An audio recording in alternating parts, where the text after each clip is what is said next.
오늘은 에베소서 1장 5절 말씀을 먼저 우리가 공부를 하려고 합니다. 우리 1장 5절 말씀만 먼저 읽어볼까요? 1장 5절 말씀만 같이 읽어봅시다. 그 기쁘신 뜻대로 우리를 예정하사 예수 그리스도로 말미암아 자기의 아들들이 되게 하셨으니 라고 하는, 그래서 1장 5절에 말하고 있는 예정에 대해서 우리가 조금 같이 공부를 하려고 합니다. 그래서 우리가 주로 장로교에서 많이 예정을 얘기하는데, 그래서 칼빈이 예정을 마치 만든 것처럼 많이 오해하는 분들이 있는데 그렇지 않습니다. 예정이라고 하는 것은 칼빈이즘이나 장로교에서 만든 것이 아니라 성경에 기록되어 있는 말씀입니다. 그래서 오늘 우리가 공부하는 에베소서 1장 5절 말씀에 분명히 뭐라고 말씀하셨냐면 우리를 예정하셨다, 이렇게 지금 말씀을 하고 있습니다. 그래서 이 1장 5절 말씀을 하나씩 우리가 공부를 해 나가겠습니다. 첫 번째 박스는 예정에 대한 이야기를 하고 있는데요. 예정에 대한 어떤 동기가 무엇이냐면 하나님의 기쁘신 뜻을 따라서 우리를 예정하셨다라고 하는 겁니다. 그래서 하나님의 기쁘신 뜻을 따라서 우리를 예정하셨다라고 하는 말씀에 대해서 먼저 공부를 해보겠습니다. 자, 하나님의 기쁘신 뜻을 따라서 예정하셨다라고 하는 것은 우리가 지난주에 공부했던 선택과 굉장히 같이 연결이 되어집니다. 그래서 예정하시고 선택하심은 동일하게 쓰이기도 하고, 큰 예정 안에서 그 뜻을 예정을 이루시는 일 중에 하나가 선택의 의미를 가지고 있습니다. 그래서 예정과 선택은 같은 의미로도 사용되어지는 경우도 많이 있습니다. 그래서 첫 번째로는 하나님의 기쁘신 뜻을 따라서 예정하셨다. 우리를 한 사람 한 사람 정하셨는데 어떻게 하다 보니까 이렇게 됐네? 이런 게 아니라는 거죠. 우리가 우연히 된 것도 아니고 아무런 계획이 없이 흘러가다가 그냥 된 것이 아니라 하나님의 뜻이 있었다는 거죠. 하나님의 뜻이 있었고 그 하나님의 뜻은 기뻐하는 마음으로 정하신 뜻이었다라고 하는 것을 말씀하고 있습니다. 억지로 우리 한 사람 한 사람을 구원하시고 택하신 것이 아니다라고 하는 것을 말씀하고 있습니다. 지난주에 우리가 공부하면서 선택에 대해서 공부하면서 우리를 택하셨는데 언제 택하셨다 그랬어요? 창세 전에 택하셨다. 그러면 그 의미가 무엇이냐라고 하는 것을 로마서 9장에 나와 있는 야곱과 에서에 대한 예를 들면서 우리가 설명했어요. 뭐냐면은 창세 전에 선택했다는 것은 로마서 9장에서는 에서와 야곱이 태어나기도 전에 하나님이 야곱은 사랑하고 에서는 미워했다 라고 했다는 것에 같은 의미로 설명했어요. 그 말의 의미는 뭐냐면 나를 택하시는 데 있어서 나의 행위가 전혀 반영되지 않았다라고 하는 의미다라는 것을 말했습니다. 그러니까 딱 보니까 괜찮네, 내가 얘는 택해야지, 얘는 좀 행동하는 게 좀 마음에 안 들어, 안 택해, 이런 의미가 아니라고 하는 것을 우리가 지난주에 공부했습니다. 마찬가지라는 거죠.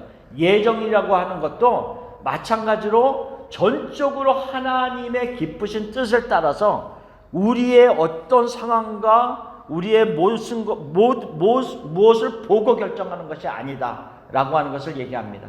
여러분 가운데 혹시 이런 얘기를 들은 적도 있을 수 있겠어요? 뭐냐면 예정하시는데 어떤 교세서는 예지예정 이런 말을 씁니다. 그 말의 의미는 뭐냐면 미리 아시고 라고 하는 단어들이 곳곳에 나오거든요, 성경에. 그 말의 의미를 어떻게 해석을 하냐면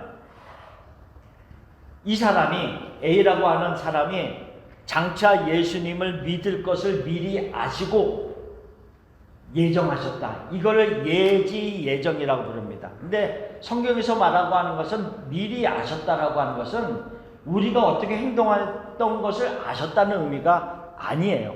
그러니까 야곱과 에서도 태어나기 전에 하나님이 아시고 그를 야곱은 사랑하고 에서는 미워하였듯이 그냥 그런 의미로 설명하는 것이 내가 믿을 것을 알고 예정했다라고 하는 의미는 아니다라고 하는 거죠. 그렇게 되다 보면 무엇이 되냐면 예정의 동기가 나에게 돌아오게 돼요. 하나님에게 가는 것이 아니라 내가 앞으로 이렇게 행동할 것이 있었기 때문에 예정한 것처럼 잘못되어지는 거기 때문에 그것은 옳은 성경적인 해석은 아닙니다.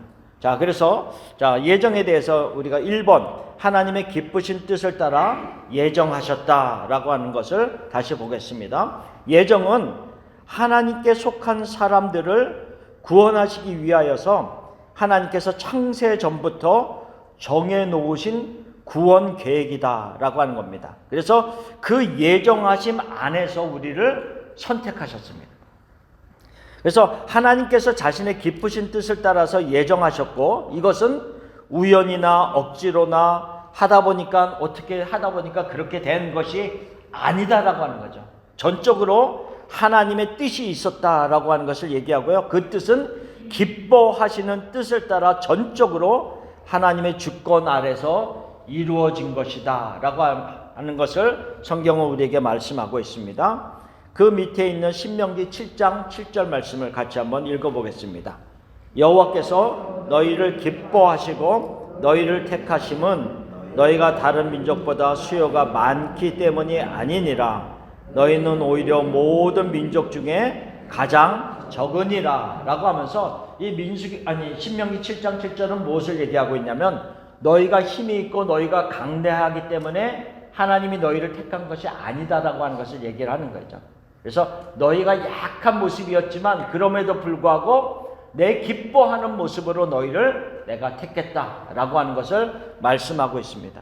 그러니까 지난주 선택이나 오늘 공부할 예정이나 다 마찬가지예요. 자꾸 내가 구원받은 동기를 나에게 두고 내가 이렇게 신앙생활 하니까 하나님이 나를 그래도 사랑하시겠지라고 하는 것으로 자꾸 돌아가면 문제가 생기는 거예요.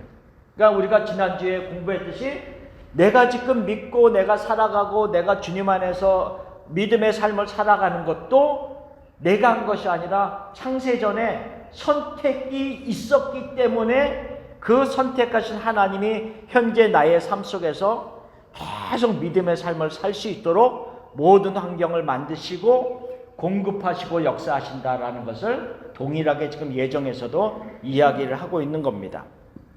자, 그 밑에 시편 65편 4절 말씀 같이 읽어봅시다. 주께서 택하시고 가까이 오게 하사 주의 뜰에 살게 하신 사람은 복이 있나이다.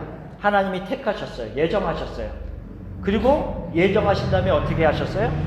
가까이 오도록 만드신단 말이죠. 주께 가까이 오도록 만들어셔서 주의 뜰에 살게 하신 자들은 복이 있도다. 아멘. 우리가 그렇습니다. 우리가 하나님이 창세전에 우리를 선택하시고 예정하셔서 그냥 내버려 두신 것이 아니라 오늘날 우리 현재 삶 속에서 하나님이 우리를 가까이 오도록 자꾸 이끌어 주신단 말이에요. 가까이 오도록 이끌어 주셔서 우리가 지금 어디에 살고 있어요? 주의 뜰에 거하는 자들이 되었다라고 하는 것을 말하고 있습니다. 그러니까 현재 우리가 일어나는 모든 것의 동력은 창세전에 우리를 기뻐하신 뜻을 따라서 예정하시고 선택하신 하나님의 그 은혜에 있음을 성경은 계속 말씀하고 있다는 거죠. 자, 그리고 나서 두 번째로 우리가 공부할 것은 예정하셨는데 그 예정하신 목적이 무엇이냐는 거죠. 우리를 예정하셔서 우리를 무엇으로 만들려고 하는 것이냐라고 하는 겁니다. 두 번째 칸은 비워놓고요. 세 번째 칸에다 쓰겠습니다.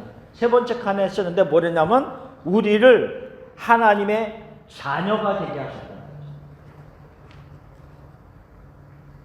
자, 우리를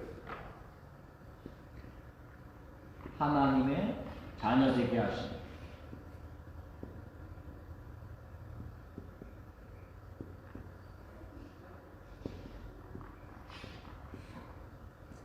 자, 세 번째 칸에 보면 우리를 하나님의 자녀가 되게 하셨습니다.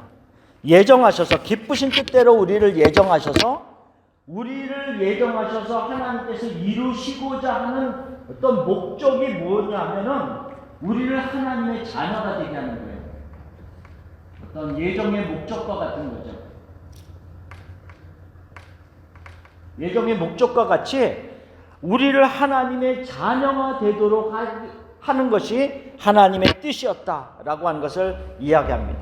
그러면 여기서 우리가 질문을 해볼 수가 있어요. 왜 하나님이 우리를 하나님의 자녀 되게 하시는가라고 합니다. 정하셔서 창세전에 우리를 선택하시고 예정하셔서 하나님의 자녀가 되도록 하시는 이유가 뭐냐는 거죠. 그것을 이제 우리 뒷부분에 가서 얘기합시다. 16페이지로 가봅시다. 그 이유에 대해서 설명을 하고 있습니다. 우리가 하나님의 자녀가 됨으로써 그 밑에 나오는 여러 가지 특별한 혜택과 특권을 누리도록 하기 위함이다라는 거죠. 우리가 에베소서 1장의 말씀 3절부터의 말씀으로 이것을 적용해 보면 하늘에 속한 모든 신령한 복이 하나님에게 있어요. 그렇죠? 그리스도 안에서 하나님이 가지고 계시단 말이에요. 하늘에 속한 모든 신령한 복이 있는데 그것을 주시기를 원하세요. 근데 누구에게 주냐면 하나님의 자녀들에게 주는 거죠. 나에게 엄청난 재산이 있어요. 근데 내가 재산이 있는데 그 재산을 누구에게 주기를 원해요. 근데 자녀가 없어. 그러면 누군가를 양자 삼아서 그것을 나눠주려고 해요. 근데 너무 재산이 많다 보니까 한 명 갖고는 안 돼. 그래서 10명, 20명, 100명까지 많은 사람을 양자로 삼아도 다 넉넉히 줄 만한 재산이 있다. 예를 들면 그렇다는 거죠. 예를 들면 그만큼 그렇게 많이 재산 줄 건 없어요, 저한테는. 근데 하나님이 하늘에 있는 신령한 복이 엄청나기 때문에 수많은 사람을 양자를 삼아도 충분히 넘치도록 주실 수 있기 때문에 하나님이 우리를 그래서 자녀 삼는 일을 하시는 거예요. 그러니까 에베소서 1장 3절에 연결시켜 보면 하늘에 속한 모든 신령한 복을 우리에게 주셨다라고 1장 3절에 얘기했는데 우리에게 그것을 주기 위해서 무엇을 하셔야 되냐면 우리를 창세전에 선택하시고 예정하셔서 우리를 하나님의 자녀로 삼으시는 일을 하시는 거예요. 그래서 어떻게 보면 이 하나님의 자녀로 우리가 되는 것은 하늘에 속한 신령한 복이기도 하지만 또한 다른 편에 보면 그 복을 누리도록 하시기 위해서 하나님이 나를 양자 삼으시는, 자녀 삼으시는 그 역할도 하신다라고 하는 것을 말씀하고 있습니다. 자, 그러면 자녀가 된 자들이 누리는 혜택, 특권이 무엇인가를 제가 몇 가지만 그냥 생각난 대로 쭉 썼어요. 훨씬 많겠죠. 훨씬 많겠는데 쭉 써놨습니다. 자, A부터 읽어봅시다. 하나님에게 속한 모든 것을 상속받는 자가 되었다. 여기서 중요한 말의 의미는 상속자라는 거예요. 그러니까 자녀가 됨으로 인하여서 모든 것을 상속받는 자가 되었다라고 하는 것을 이야기하고 있습니다. 자, 베드로후서 1장 3절 말씀. 그의 신기한 능력으로 생명과 경건에 속한 모든 것을 우리에게 주셨으니. 자, 베드로후서 1장 3절이죠. 에베소서 1장 3절도 비슷한 말씀이죠. 하늘에 속한 모든 신령한 복을 우리에게 주셨다 그랬고 베드로후서 1장 3절은 그의 신기한 능력, 그러니까 하나님의 능력으로 생명과 경건에 속한 모든 것을 우리에게 주셨다라고 하는 것을 말씀하고 있습니다. 자, 그 다음에 B를 보면 하나님의 성품을 공유하게 되었습니다. 하나님의 성품을 우리가 하다못해 너무 좋은 어떤 부모님의 성품들이 자녀들에게 물려질 수도 있잖아요. 너무 착하거나 온유하거나 이런 성품들이 물려질 수도 있는데 우리가 받은 성품들 중에 중요한 것은 뭐냐면 하나님이 가지고 있는 그 귀한 성품들이 하나님의 자녀들에게 같이 가질 수 있도록 공유하셨다라고 하는 것을 말씀하고 있습니다. 어떤 성품들을 가지고 있습니까, 우리가? 하나님의 특별한 어떤 성품들? 생각해 보세요. 사랑. 사랑도 하나님의 특별한, 하나님은 사랑이시라. 그렇죠? 어쨌든 간에 우리가 사랑을 품었잖아요. 그렇죠? 또 어떤 게 있습니까? 뭐 여러 가지.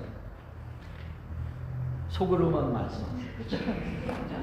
말씀하세요.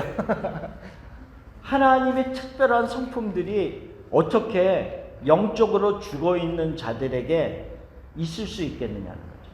그러니까 물론 이 사랑이라고 하는 어떤 공통점들은 우리가 안 믿는 사람들에게도 또한 안 믿는 특별히 어머니와 같은 분들에게 많이 주셨잖아요.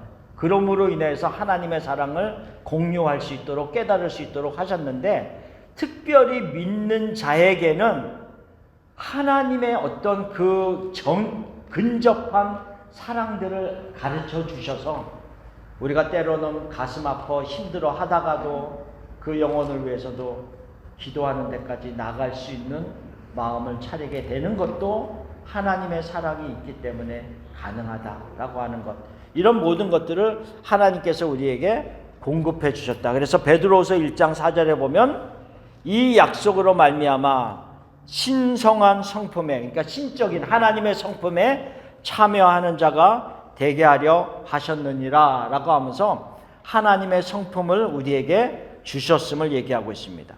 세 번째 C, 하나님의 자녀로서의 권세를 가지게 되었다. 요한복음 1장 12절, 우리가 잘 알고 있는 말씀입니다. 그렇죠? 영접하는 자, 곧 그 이름을 믿는 자들에게는 하나님의 자녀가 되는 권세를 주셨으니, 하나님의 자녀의 권세가 무엇일까요? 하나님의 자녀가 된 자녀의 권세. 여러분이 하나님의 자녀잖아요, 지금. 그러면 어떤 권세가 있으십니까? 어떤 권세가 있으세요? 잘 모르겠는데. 하나님의 자녀만이 가질 수 있는 권세. 상속자가 되는 권세. 오케이. 하나님의 나라를 상속받는 자, 권세. 하나님의 권세. 우리가 옛날에 어렸을 때 그런 예수님 권세, 예수님 권세, 예수님 권세, 내 권세, 이런 찬양도 했잖아요. 열심히 불렀는데, 그렇죠? 그러니까 우리가 야고보서 4장에도 보면 마귀를 대적하라. 그리하면 너희를 피하리라. 그렇죠? 우리가 기도의 권세가 있잖아요. 기도하는 엄청난 권세입니다. 이거는. 네. 우리가 기도에 대해서 예전에 계속 공부하면서 우리의 기도는 하늘의 보좌와 연결되어 있다. 우리가 공부했어요. 그렇죠? 그래서 계시록에 보면 그 제단 내 불을 향로에 담아서 그 향의 연기가 보좌로 올라갈 때 연기만 올라가는 것이 아니라 성도의 기도가 함께 올라간다 이랬어요.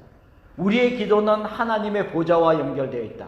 두 번째, 우리의 기도는 예수님과 동력하는 기도이다.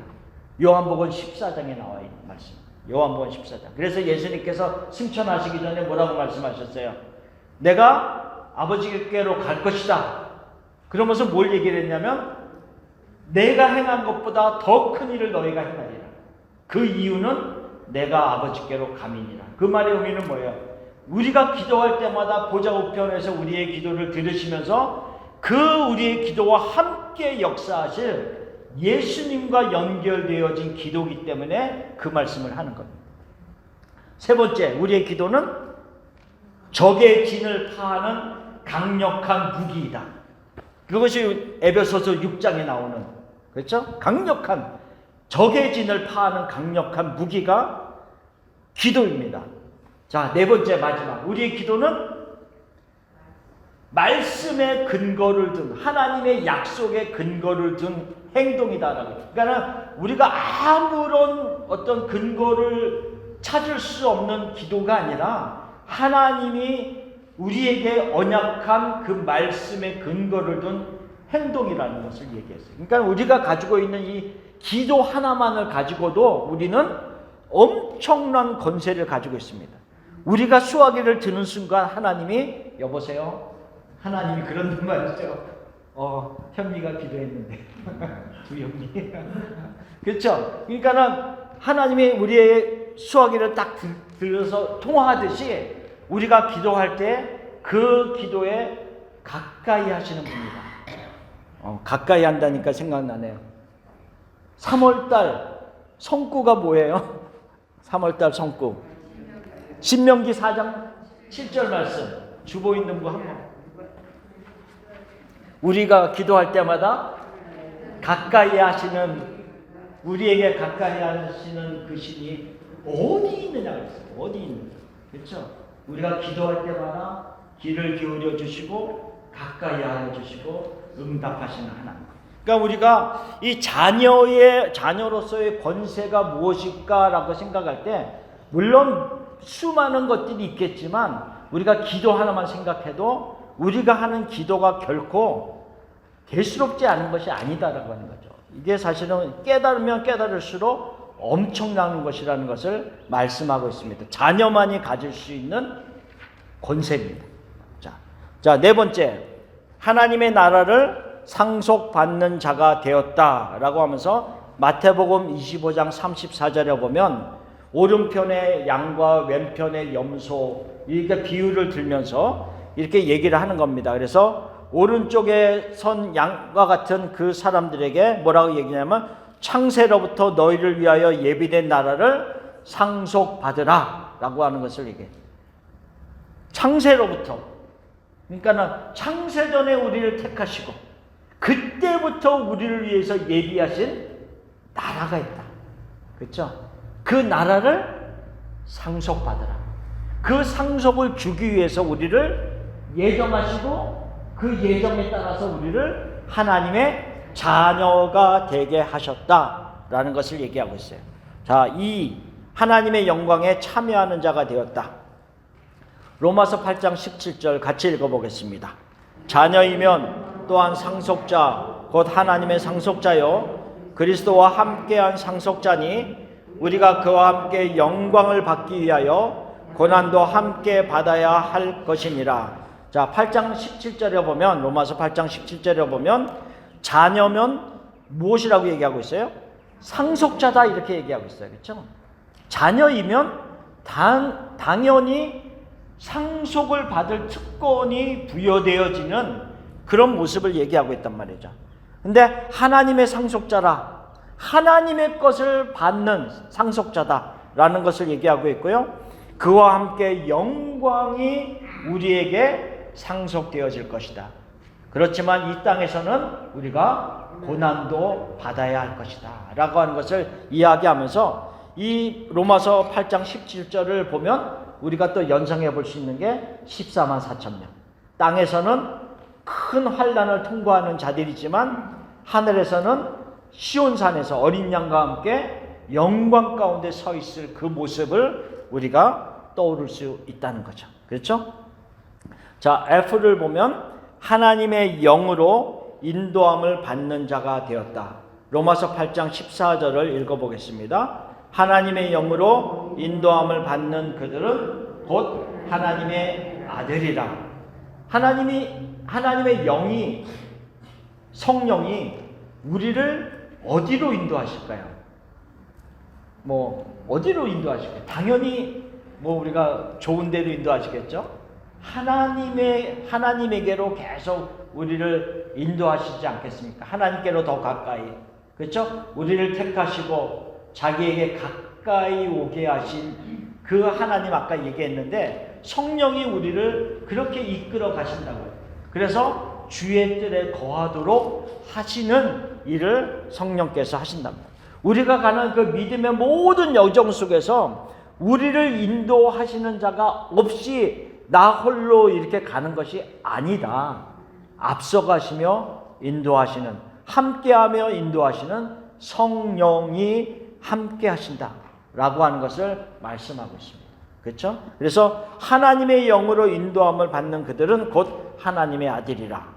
그 밑에 G가 있는데 그냥 밑줄 쳤어요. 각자 기록하시라 그랬어요.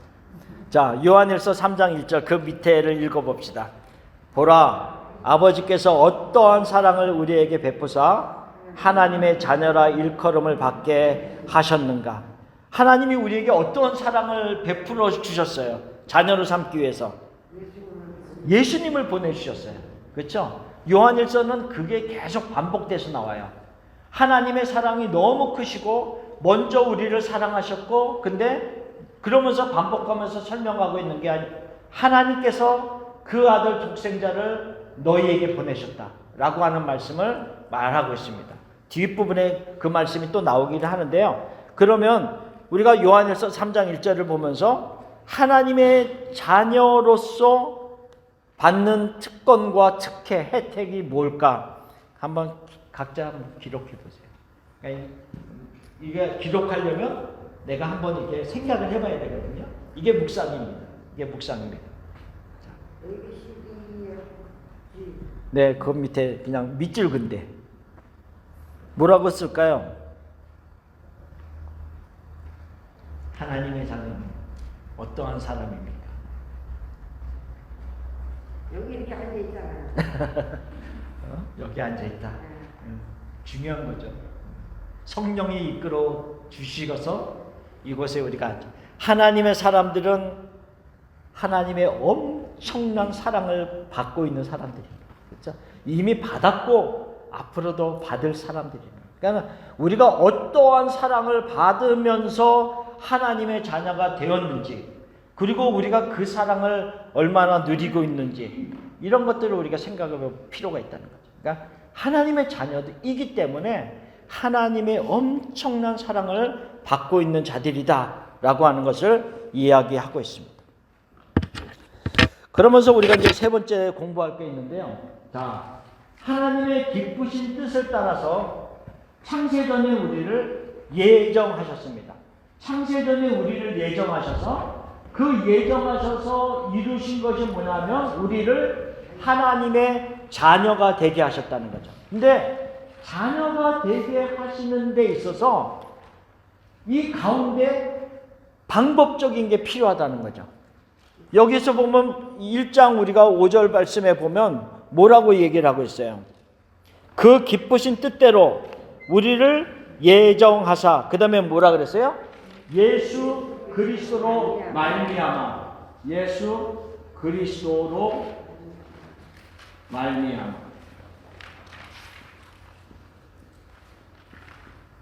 그러니까 하나님이 예정하셨고 우리가 자녀가 되는데, 예정에 따라서 자녀가 되는데, 그 자녀가 되게 하시는 과정 속에서 중요한 어떤 방법이 있다는 거죠. 그냥 예정하셔서 저절로 그냥 자녀가 되게 하신 것이 아니라 예수 그리스도로 말미암는 그 통과해야 될 방법이 있음을, 유일한 길이 있음을 얘기하고 있어요. 그래서 우리가 요한복음 14장 6절에 보면 우리가 잘 알고 있는 말씀, 내가 곧 길이요 진리요 생명이니 나로 말미암지 않고는, 예수님으로 말미암지 않고는 아버지께로 올 자가 없느니라.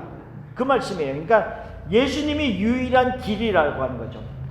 예정하셔서, 하나님이 예정하셔서 우리가 자녀가 되었는데 저절로 되는 것이 아니라, 왜? 사람들이 타락을 했잖아요. 죄를 지었잖아요. 죽었잖아요. 영적으로 죽어있기 때문에 자녀로 다시 만들기 위해서는 예수 그리스도로 말미암는 방법적인 게 필요했다라고 하는 것을 얘기하고 있습니다. 자, 세 번째, 예수 그리스도로 말미암아 하나님의 계획하심, 그 예정을 이루셨다. 16페이지 밑에 있습니다. 자, 하나님께서는 창세전에 우리를 선택하셨고 우리를 자신의 자녀로 삼으시기로 예정하셨습니다.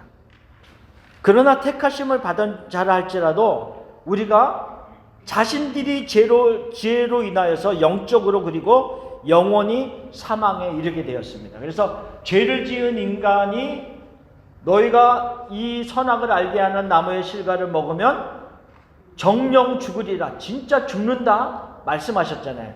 우리가 누차 얘기하지만 그래서 오게 된 세 가지 죽음이 뭐였습니까? 첫 번째로는 영적인 죽음, 두 번째로는 영원한 죽음, 영적으로 영원히 죽는 거예요. 세 번째로는 육체적인 죽음. 그러니까는 이 영적으로 또 영원히 죽는 일이 생겼고, 세 번째로는 육체적인 죽음이 우리에게 오게 되었다라고 하는 세 가지 죽음에 대해서 얘기하고 있습니다. 근데 모든 인간은 다 육체적으로 죽게 돼 있어요. 그렇죠? 그러니까는 이거는 육체적으로 죽는 거는 남아져 있습니다. 그러나 영적으로 영원히 죽는 두 가지도 하나님의 자녀가 예정을 따라서 하나님의 자녀가 되도록 예정하신 사람들에게도 그리스도를 통과하기 이전에는 영원히 영적으로 죽어있는 상태다라고 하는 것을 이야기하고 있습니다. 그래서 그런 상태에 있는 자들을 생명으로 다시 살아나게 하기 위해서는 방법이 필요한데 그 방법이 무엇이냐라고 하면 예수 그리스도의 죽으심이었다라고 하는 것을 말하는 거죠. 그래서 사망의 저주 아래에 있는 자신의 백성들을 구원하여 사망에서 생명으로 나오게 하기 위해서 그에 합당한 값을 치러야 했다라고 하는 것을 이야기하고 있습니다. 그에 합당한 값. 그래서 구약에서는 죄를 지은 백성들이, 하나님의 백성들이 무엇으로 제사를 드렸죠? 네, 제사. 짐승의 제사. 짐승을 죽여서 그 피로 제사를 드리게 했다라고 하는 것인데, 신약에 와서는 예수 그리스도의 피로 직접 제사를 드렸음을 얘기하고 있습니다. 자, 17페이지를 가봅시다. 그렇게 하나님께서는 예수 그리스도의 피로 영원한 속죄를 이루셨다. 그리스도로 말미암아 우리를 자신의 자녀로 삼으시려는 하나님의 계획하심이 온전히 이루어지게 되는 것이다 라고 하면서 요거를 우리가 좀 알아야 되는데, 예정하셔서 하나님의 자녀가 되게 하시는데 그것이 그리스도로 말미암아 라고 하는 방법을 통과해야 되는데, 요것이 이제 에베소서 1장 밑에 부분 7절 부분에 나와 있는 속량이라고 하는 단어예요. 속량이라고 하는 그 의미로 지금 설명이 되어지는 겁니다.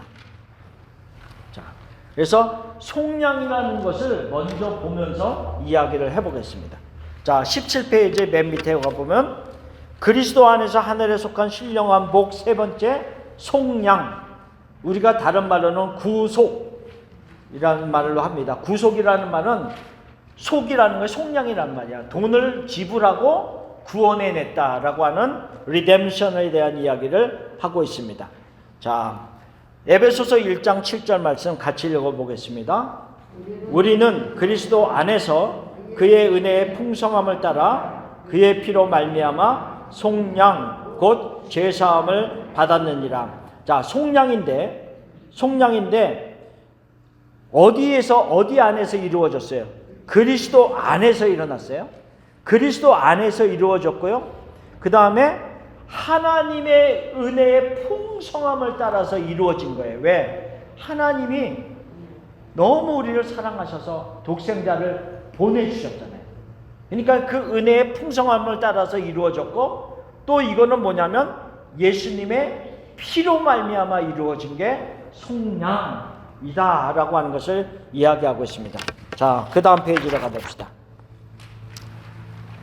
그래서 제가 18페이지 메뉴에 보면 그거를 지금 말한 거를 써놨어요. 속량은 그리스도 안에서 이루어졌으며 하나님의 은혜의 풍성함을 인하여 이루어진 것이며 예수 그리스도의 피로 이루어진 제사함이다 라고 하는 것을 얘기했는데요. 그 속량이라고 하는 헬라어를 제 박스 안에 써놨습니다. 아폴로트로시스. 아폴로트로시스. 제가 이 속량이라고 하는 말을 우리가 성경 공부할 때 몇 번 썼어요. 또 반복해서 또 얘기합니다. 이 아폴로트로시스라고 하는 말이 속량, 구속이라고 하는 말인데 조금 풀어서 설명하면 값을 지불하고 구출하여 내는 것, 자유하게 만드는 것을 얘기합니다. 노예의 신분에 있던 자가 노예 시장에 나왔다라고 생각해 보시죠. 노예 시장에 나왔어요. 그러면 얼마입니까? 그래서 그 부르는 값을 내가 지불하고 이 노예를 사서 자유인이 되게 풀어주는 의미를 가지고 있다는 거죠. 그래서 그런데 조금 다시 또 설명하면 어떤 의미가 있다 그랬어요? 아폴로트로시스라고 하는 말 안에는 어떤 의미가 있다고요? 원래 내 것이었는데 내가 빼앗기거나 잃어버렸어요. 근데 그것을 가져간 사람이, 빼앗아간 사람이 나에게 돈을 주면 내가 다시 줄게, 이렇게 얘기하는 거예요. 그래서 그 사람이 요구하는 값을 내가 지불하고 다시 데려옵니다. 예. 우리가 신문에 보면 유괴범 같은 뭐 기사들 가끔 일어나면 안 되는 일인데, 그런 사람들이 어린아이를 데려가고 나서 돈을 요구하는 경우가 많잖아요. 그러니까 마찬가지 그 끔찍한 일들이에요. 그러니까 우리가 마치 물건을 잃어버린 것은 단순하게 생각할 수 있지만, 만약 그 잃어버린 아이가 내 아이라고 생각하면 이게 애가 타죠. 얼마나 애가 타는. 근데 그 사람이 나에게 무엇을 요구할 때 그 값을 어떻게라도 지불해서 내가 다시 데려오고자 하는 마음이 생기는 게, 그게 지금 속량이라는 말이에요. 그러니까 하나님이 지은 백성들, 자기의 자녀들을 잃어버렸는데 사단이 값을 지불해야지만이 내가 다시 줄 수 있어. 얘를. 그래서 그 죗값을, 핏값을 지불하고 다시 되돌려오는 그것을 속량이라고 하는 것을 얘기합니다. 그것이 첫 번째 속량이라고 하는 의미 속에 담겨진 의미이고요. 두 번째 또 그 안에 담겨진 의미가 있습니다. 그 박스 아래에 제가 써놨는데요. 구속, 속량을 말할 때 강조하는 부분이 또 하나 있는데, 그것은 뭐냐면요, 노예로 삼았던 자와 구출된 자 사이의 안전거리라고 하는 거죠. 무슨 의미냐면요, 내가 가해자고 내가 막 사람을 나쁘게 막 핍박을 주는 가해자란 말이죠. 근데 여기에 앉아있는 사람이 피해자라고요. 근데 어떤 사람이 이 사람을 와서 구출해냈어요. 근데 구출해낸 다음에 내가 심하게 가해를 하는 사람과 그 피해자를 구출해낸 다음에도 같은 공간에 머무르게 한다면 얼마나 그 사람이 힘들겠어요. 그렇죠? 구출해냈다라고 한다면 그 핍박을 하던 사람과 그 핍박을 받는 사람들이 안전거리를 유지해서 떨어뜨려 놔야죠. 그래야지만이 속량이라고 하는 의미를 가지고 있다는 거죠. 단순히 구출해내는 의미가 아니라 구출해낸 다음에는 안전하게 보호하는 의미가 속량이라고 하는 것을 이야기하고 있습니다. 그래서 사단의 그 지배 아래서 종노릇 하던 하나님의 백성들, 하나님께서 예정하셔서 하나님의 자녀가 되게 예정하신 자라 할지라도 죄로 말미암아 영원히 죽음 가운데 머물러 있었던 자들을 예수님의 핏값을 주고 속량하셔서 구원해냈는데, 구원해낸 다음에 사단과 같이 있게 그냥 내버려두면 얼마나 힘들겠냐는 거죠. 그래서 안전거리를 유지해야 된다는 거죠. 안전거리. 그러면 가장 안전한 곳이 어디냐는 거예요. 그곳이 예수 그리스도 아니다. 그러니까 사단의 지배 아래에서 어느 공간에 논들 영적으로 그것이 가능하냐는 거예요. 안전하냔 말이죠. 그렇기 때문에 가장 안전한 장소가 어디냐라고 하는 것을 성경에서 얘기할 때 예수 그리스도 아니다라고 하는 것을 얘기합니다. 그래서 에베소서는 계속해서 그리스도 안에서, 예수 안에서, 그의 안에서 이 말을 계속 반복하고 있다는 것을 의미하고 있습니다. 그래서 속량이라는 말의 의미는 핏값을 지불하고 원래 내 것이었는데 핏값을 지불하고 내가 너를 다시 찾아왔다 라고 하는 의미도 가지고 있고, 두 번째로는 너가 너를 핏값을 주고 찾아와서 내 안에 머무르게 하면서 안전하게 너를 지켜주겠다 라고 하는 전반적인 의미를 가지고 있는 것이 속량이다 라고 하는 것을 이야기하고 있습니다. 자, 로마서 8장 1절 말씀 중간에 있는 거 같이 읽어봅시다. 그러므로 이제 그리스도 예수 안에 있는 자에게는 결코 정죄함이 없나니. 이 정죄라고 하는 것은 죄를 지은 자들을 향해서 끊임없이 죄값을 지불하라고 요구하는 겁니다. 매번 계속 이 죄값을 지불하라고 또 통지서를 보내고 막 하는 거거든요. 근데 예수 그리스도 안에 있기 때문에 더 이상 정죄함을 받지 않는다는 거죠. 더 이상 죄로 인하여서 내가 지불할 것이 없다라고 하는 것을 말하는 것이 예수 그리스도 안에 있는 자들에게 있는 특권입니다. 자, 이게 로마서 8장 1절 시작이고요. 로마서 8장 제일 마지막 구절 39절은 이렇게 또 쓰고 있습니다. 같이 읽어봅시다. 다른 어떤 피조물이라도 우리를 우리 주 그리스도 예수 안에 있는 하나님의 사랑에서 끊을 수 없으리라. 예수님의 핏값으로 우리의 모든 죄를 지불하시고 우리를 그리스도 안으로 들어오게 해서 안전하게 보호하고 계시는데, 어떤 피조물이라 할지라도 어떤 것이라 할지라도 우리를 그리스도 안에 있는 자를 우리를 끄집어낼 수 있는 자가 없다라고 하는 것을 얘기하고 있어요. 그래서 우리가 속량을 받았는데 구원함을 받았는데 이 구원은 온전하고 완전하고 다시 취소되지 아니한다라고 하는 것을 이야기하고 있습니다. 생각해 보세요. 우리가 지난주에도 창세전에 우리를 택하셨어요. 창세전에 우리를 예정하셨어요. 하나님이 계획하셨어요. 그리고 하나님이 창세전부터 계획하신 그 뜻이 현재 우리의 삶 속에서 이루어져서 하나님의 자녀가 되게 하셨어요. 근데 우리가 조금 잘못했다고 그 창세전부터 있었던 뜻을 취소, 이렇게 하지 않는다는 거죠. 하루 이틀도 아니고 1년 2년 계획한 것도 아니고 창세전부터 계획한 하나님의 기쁘신 뜻을 따라서 한 그 계획을 어떻게 우리의 어떤 부분이 마음에 안 든다고 취소하겠습니까? 그것이 아니다라고 하는 것을 이야기하고 있습니다. 선택할 때도 우리의 행위가 들어가 있지 않았고, 마찬가지로 구원을 완성하는 모든 과정 속에서도 우리의 행위가 포함되지 않는다는 거죠. 다만 우리는 구원받은 자의 그 감사와 은혜가 감격해서 하나님 안에서 제대로 살기 위해서 애를 쓰는 거죠. 그런 의미를 가지고 있는 겁니다. 자, 그래서 가장 안전한 곳, 바로 그것이 예수 그리스도다라고 하는 것을 이야기하고 있습니다. 그러면 우리가 속량을 받기 전에, 구속을 받기 전에 상태는 어떠했는가를 알아야지 그것이 은혜가 될 거 아닙니까? 그렇죠?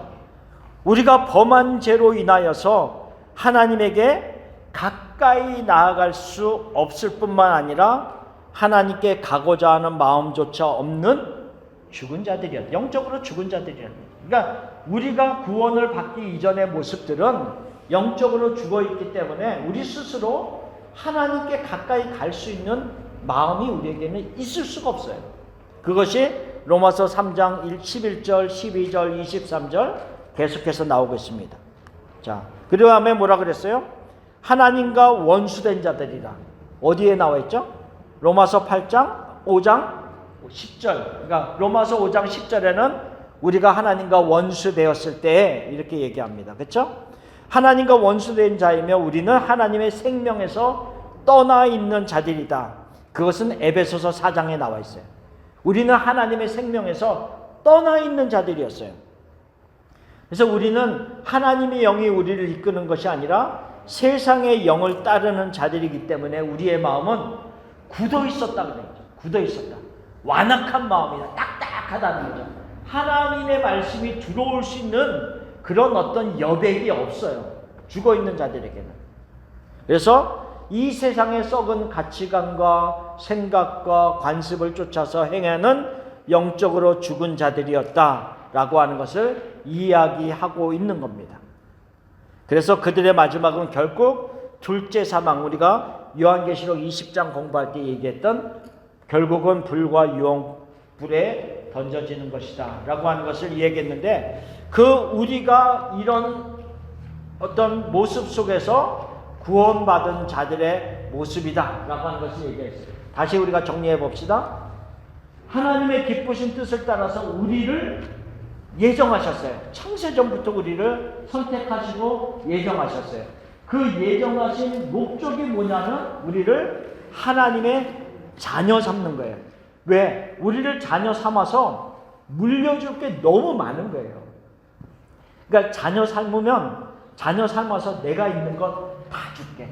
하늘에 속한 모든 것, 생명과 경건에 속한 모든 것, 나의 성품, 나의 능력, 너희가 기도할 때마다 내가 응답해 줄게. 뭐 여러 가지 특혜와 모든 것들을 다 우리에게 주기 위해서 기쁜 마음으로 우리를 자녀 삼으셨어요. 근데 자녀 삼기 위해서 통과해야 될 하나가 필요한데, 그것은 죗값을 지불하는 거였어요.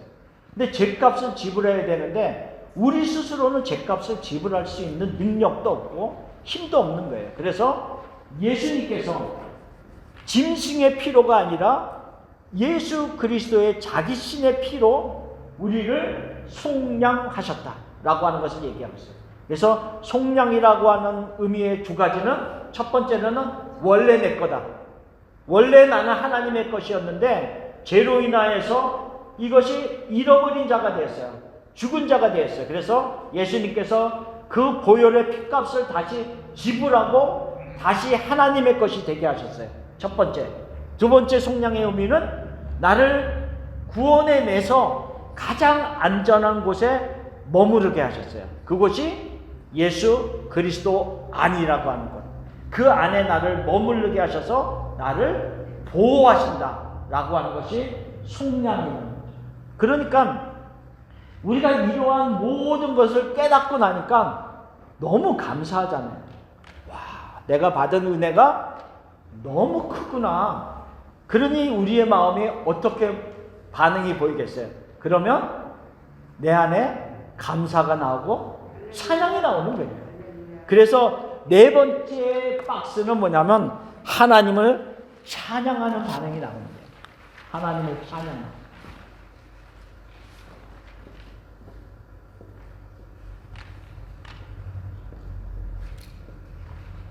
그래서 하나님의 자녀가 된 자들, 이런 속량의 은혜를 받은 자들에 대한 반응에 대한 이야기를 하고 있는 거죠.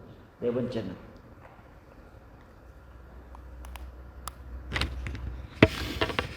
그것이 에베소서 1장 6절 말씀이에요. 6절 말씀에 보면 뭐라고 얘기하고 있냐면, 이는 그가 사랑하시는 자 안에서 우리에게 거저 주시는 바 그의 은혜의 영광을 찬송하게 하려는 것이라 라고 하면서, 그 네 번째 그 17페이지에 17페이지로 다시 돌아가면 네 번째 하나님을 찬양하게 된다라고 하는 그 반응에 대한 이야기를 하고 있습니다. 그러니까 하나님의 예정하심과 그리스도의 피로 말미암아 우리가 하나님의 자녀가 되었어요. 이 자녀가 되었는데 내 자신이 어떻게 하나님의 자녀가 되었음을 이 올바로 깨닫고 알게 된다면 너무 감사하거든요. 이 놀라운 은혜에 대해서 어찌 감사와 찬양이 나오지 않겠는가라고 하는 거죠. 나를 구원하기 위해서, 나를 하나님의 자녀가 되기 위해서 내가 뭘 대단하다고 하나님이 창세 전부터 나를 택하시려고 계획을 세워요. 내가 엄청난 사람이죠. 우리 한 사람이 엄청난 사람이에요. 하나님이 창세 전부터 계획을 세워요. 누구누구를 내가 선택해서 구원시켜야지. 계획을 세운단 말이죠. 그리고 나를 하나님의 자녀가 되게 하셔서 너무 놀라운 것들을 누리도록 막 다 주고 싶어 하셔. 너무 많은 걸 주고 싶어 하시는데 그 일을 하시기 위해서 예수님도 등장한단 말이에요. 예수님이 죽으시면서까지 나를 자녀되게 하시는 그 일을 하신단 말이에요. 그러니 이 모든 것을 내가 깨닫고 나니까 그 하나님의 은혜, 예수님의 은혜에 대해서 어찌 찬양하지 않겠는가라고 하는 것을 6절에서 얘기를 하고 있는 거예요. 그래서 그 은혜에 대해서 찬양하고요. 또 나를 자녀되게 만들기 위해서 하나님이 독생자 예수 그리스도까지 보내주시는 그 풍성한 은혜를, 영광을, 내가 하나님의 자녀가 된 그 영광을 생각하면 생각할수록 감사와 찬양이 나 안에서 넘쳐 흐르게 된다라고 하는 것을 6절에서 말씀을 하고 있는 겁니다. 그래서 이 하나님의 찬양이 계속 나오는데요. 그러면서 뭐라 그랬어요? 그 이사야 43장 21절을 제가 써놨죠. 같이 읽어봅시다. 이 백성은 내가 나를 위하여 지었나니 나를 찬송하게 하려 함이니라. 하나님이 우리를 창조하실 때 창조하시고 난 그 목적을 얘기하고 있어요.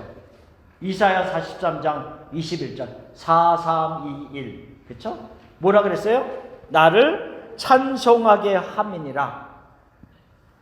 회복이 되는 거예요. 그러니까 우리가 하나님의 자녀가 된 자들이 다른 말로 말하면 뭐가 새로운 피조물이 됐다. 고린도후서 5장 17절은 다른 말로 말하면 새로운 피조물이 되었다는 거죠. 그러니까 첫 번째 피조물이 되었을 때 하나님을 찬양하기 위해서 지으심을 받은 것처럼 새로운 피조물이 된 우리들이 하나님을 찬양하는 자들로서 회복의 역사가 일어나는 거죠. 그 의미를 지금 에베소서 1장 5절, 6절, 7절에서 말씀을 하고 있다고 하는 겁니다. 자, 무슨 말씀인지 알겠죠?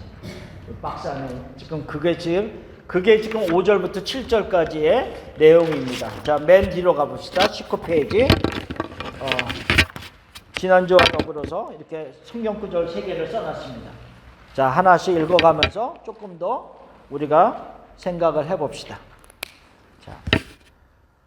자, 첫 번째 요한일서 4장 9절 말씀입니다. 같이 읽어봅시다. 하나님의 사랑이 우리에게 이렇게 나타난 바 되었으니 하나님이 자기의 독생자를 세상에 보내심은 그로 말미암아 우리를 살리려 하심이라. 자, 우리가 이 말씀을 통해서 우리가 그 예정부터 시작된 하나님의 자녀가 되게 하시는 이 모든 과정 속에서 무엇을 더 연결시켜서 생각해 볼 수 있을까요? 한번 생각해 봅시다.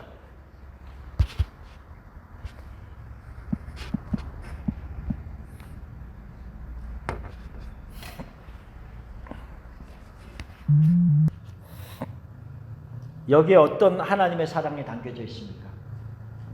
어떤 하나님의 사랑?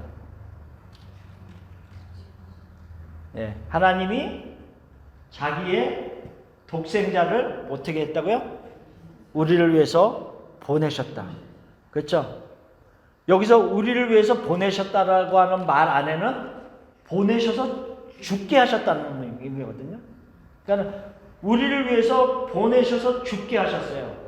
그림으로 말미암아 우리는 어떤 혜택을 받았습니까? 그 다음에 우리는 살리심을 받았다. 네. 물론 예수님이 오셔서 죽음으로 끝나지 않았어요. 그렇죠? 예수님이 죽으심과 더불어서 우리는 함께 죽고 예수님의 부활하심, 살아나심으로 더불어 우리는 함께 살아났다. 이렇게 로마서에 말씀하고 있기 때문에 여기서 말하고 있는 지금 하나님이 그 독생자를 세상에 보내심, 이게 아까 뭐냐면은 그 우리가 에베소서 1장 5절에 보면은 1장 6절 하나님의 은혜의 풍성함을 따라서 이루신 그 일을 얘기하고 있는데 마찬가지로 하나님의 은혜가 얼마나 풍성한가라고 하는 것. 나를 구원해내기 위해서 예수님께서 돌아가셨고 그 예수님을 아낌없이 하나님은 보내셨다라고 하는 그 의미를 얘기하고 있습니다. 자, 갈라디아서 3장 13절 말씀 같이 읽어봅시다. 그리스도께서 우리를 위하여 저주를 받은 바 되사 율법의 저주에서 우리를 속량하셨으니 기록된 바 나무에 달린 자마다 저주 아래에 있는 자라 하였음이라. 자, 갈라디아 3장 13절은 그리스도에게 초점을 맞추고 있습니다. 그렇죠? 그리스도에게 초점을 맞추고 있는데 예수님께서 어떤 자리까지 위치에까지 가셨습니까? 예수님이 저주를 받으셨어요. 그렇죠? 어떤 저주? 율법의 저주. 율법의 저주라는 건 뭐냐면 죄를 지었어? 그러면 너는 죄값을 치러야 돼. 이런 의미거든요. 그렇죠? 죄값을 당연히 지불해야 되는 어떤 율법의 저주가 있단 말이죠. 그러면 우리가 범한 대로 값을 지불한다면 우리들의 생명을 바쳐서까지 어떻게 보면 지불할 수 없는 더 큰 죄의 모습들이 있다는 거죠. 그런데 예수님이 우리를 위하여 저주를 받았다. 이게 우리가 말은 쉬운데 예를 들면 저주까지는 아니더라도 누군가가 나를 험담을 엄청 해도 우리는 속이 엄청 상해요. 그렇죠? 내가 하지 않은 일이라 할지라도 어떤 사람이 뒤에서 나를 너무 씹었다. 그래도 우리가 너무 상하잖아요. 근데 뭐 저주를 받는다는 것은 우리가 상상할 수 없는 거예요. 그러니까 자신의 죄로 인해서 저주를 받은 게 아니라 나를 위해서, 우리를 위해서 예수님이 저주를 받았다 그랬어요. 율법의 저주, 죄의 저주. 근데 뭐라 그랬냐면 율법의 저주에서 우리를 속량하시기 위해서, 그렇죠? 율법의 저주에서 우리를 속량하시기 위해서 그리스도로 말미암아 속량하시는 그 의미를 얘기하고 있죠. 두 번째 단락을 얘기하고 있습니다. 그렇죠? 기록된 바, 왜 그러냐면 기록된 바 나무에 달린 자마다 저주 아래에 있는 자라 하였습니다. 나무에 달린 자. 십자가의 달림으로 예수님이 저주를 받으셨고 그 저주를 받음으로 인해서 우리는 그 저주에서 풀려났다라고 하는 그 속량에 대한 의미를 하고 있어요. 죄값을 지불했기 때문에 나는 더 이상 지불할 것이 없다라고 하는 것을 얘기하고 있어요. 자, 히브리서 9장 12절. 자, 그리스도께서 염소와 송아지의 피로 하지 아니하고 오직 자기의 피로 영원한 속죄를 이루사 단번에 성소에 들어가셨느니라. 자, 히브리서 9장 12절은 또 다른 중요한 의미를 가지고 있어요. 예수님의 죽으심은 한 번이면 족합니다. 단번에, 한 번에 이루신 사건이에요. 또 반복해서 또 죽으실 이유가 없어요. 그래서 단번에 성소에 들어가서 행하신 일이고 그 속죄함은 10년, 100년만 유효한 것이 아니라 뭐라 그랬어요? 영원한 속죄라 그랬어요. 영원한 속죄. 그래서 예수님의 죽으심은 한 번에 영원한 모든 효과를 낼 수 있는 그런 일이다라고 하는 그 속량의 의미를 얘기하고 있어요. 그래서 더 이상 염소와 송아지의 피로 하지 아니하고 자기의 피, 예수 그리스도의 피로 우리를 직접 속량하셨어요. 그래서 속량은 그리스도 안에 있는 것이고 또 속량 받은 자들을 그리스도 안으로 들어오게 하셔서 안전하게 지켜주는 의미를 다 가지고 있습니다. 자, 이것이 오늘 우리가 공부한 에베소서 1장 5절, 6절, 7절의 말씀입니다. 그래서 이 5절, 6절, 7절을 우리가 생각할 때 이 박스를 이렇게 쭉 연결시켜서 생각해 보면 조금 더 쉽게 설명을 해볼 수가 있습니다. 예정하셔서 우리를 하나님의 자녀가 되게 하셨고 그 하나님의 자녀가 되게 하시기 위해서 우리를 예수 그리스도의 피값으로 속량하셔서 다시 하나님의 사람들, 하나님의 자녀가 되게 하셨고 가장 안전한 곳에 우리를 보호하시고 있게 하신, 머물게 하신다. 그래서 이 은혜를 받은 자들은 우리 안에서 하나님께 찬양하고 감사하는 모습으로 살아가는 것이다 라고 하는 것이 지금 에베소서 1장 5절, 6절, 7절의 말씀입니다. 질문사항이 있으세요? 아멘. 그래서 우리가 에베소서 1장 말씀을 하나씩 이렇게 우리가 공부하면서 아 이게 이런 뜻이구나 라고 하는 것을 알아가고 있습니다. 그래서 다음 주에도 또 에베소서 1장의 뒷부분에 대해서 같이 공부를 하겠습니다. 자, 기도하고 마치겠습니다. 좋으신 아버지 하나님 감사합니다. 우리 한 사람 한 사람을 하나님의 자녀가 되게 하시기 위해서 창세전부터 우리를 선택하여 주시고 예정하여 주신 것 감사합니다. 하나님의 자녀가 되게 하신 것 감사합니다. 우리가 하나님의 자녀가 되어서 하나님 앞에 기도할 때마다 가까이 하여 주시고 우리의 기도에 귀 기울여 주시고 하늘에 속한 모든 것과 생명과 경건에 속한 모든 것을 우리에게 복 주시며 상속하여 주시고 누릴 수 있도록 도와주시고 은혜 베풀어 주심을 감사합니다. 하나님, 이 은혜를 늘 깨달을 수 있게 하여 주시고 우리의 마음속에 우리의 입술에 감사와 찬양이 넘쳐나는 삶을 살게 하여 주옵소서. 모든 영광과 찬양을 하나님께 드립니다. 예수님의 이름으로 기도합니다. 아멘. 감사합니다.